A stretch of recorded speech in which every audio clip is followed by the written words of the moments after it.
مٹھی بھر ٹافیاں۔ ایک بچہ اپنی ماں کے ساتھ دکان میں داخل ہوا۔ دکاندار نے بچے کی طرف دیکھا تو وہ اسے بہت ہی پیارا لگا۔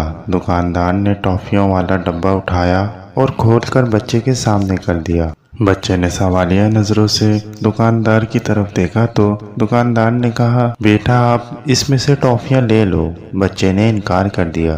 دکاندار نے اصرار کیا لیکن بچہ نہ مانا۔ دکاندار نے بچے کی ماں کی طرف دیکھا۔ اس نے اپنے بیٹے کو ٹافیاں لینے کی اجازت دے دی اور ٹافیاں لینے کو کہا، لیکن بچے نے نفی میں سر ہلا دیا۔ اب دکاندار کے ساتھ ساتھ ماں بھی حیران ہو گئی کہ بچہ ٹافیاں کیوں نہیں لے رہا۔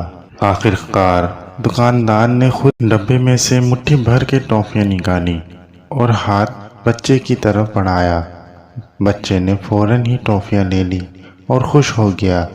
گھر آ کر ماں نے بچے سے پوچھا کہ کیا وجہ تھی کہ تم نے پہلے ٹافیاں نہیں لیں، پھر جب دکاندار نے دی تو تم نے فوراً پکڑ لی۔ بچے نے مسکرا کے کہا کہ پہلے دکاندار مجھے ڈبے میں سے ٹافیاں نکالنے کو کہہ رہا تھا اور میرے ہاتھ چونکہ چھوٹے ہیں تو میری مٹھی میں کم ٹافیاں آتی، لیکن جب دکاندار نے خود مٹھی بھری تو اس کے ہاتھ بڑے ہونے کی وجہ سے ٹافیاں زیادہ آئیں، تو اس لیے میں نے لے لی۔ ماں یہ سن کر مسکرا دی۔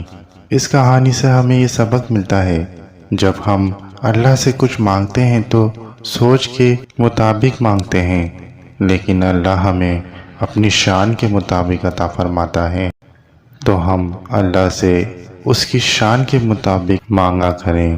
اس کے خزانوں میں کوئی کمی نہیں ہے۔